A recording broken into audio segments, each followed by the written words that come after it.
Today, we're dividing one of the scientific claims ever made.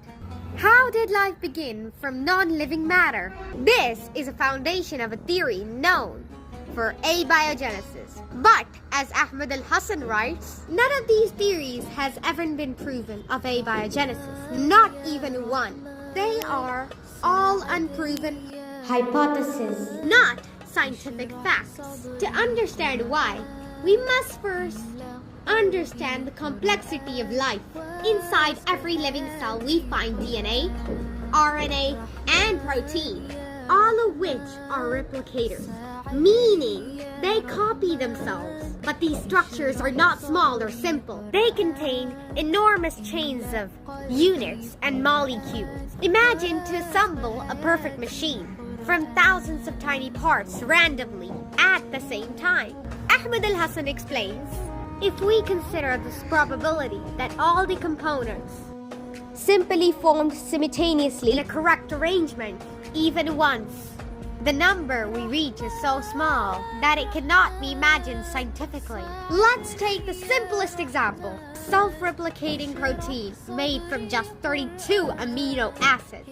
There are 20 kinds of amino acids, so for a 32-unit chain, the total number of combinations is 4.29 multiplied by 1041. This is a 4 followed by 41 zeros.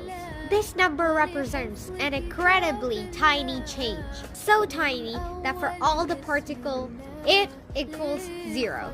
This is a probability that even a simple replicator forms by accident. Not DNA, not RNA. Just a tiny protein chain.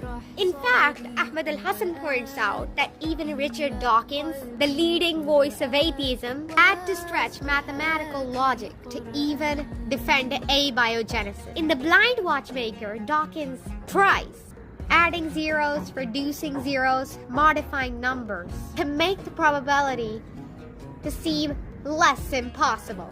But changing the accusations does not change reality. Life, even at its simplest level, demands precision, structure, and information.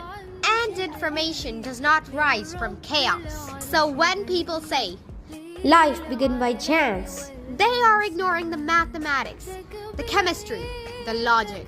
The theories of abiogenesis remain unproven, unsupported by experimental evidence, and statistically impossible. And that is why, as Ahmed al-Hassan explains, accepting evolution is unavoidable. But accepting the origin of life through randomness is impossible.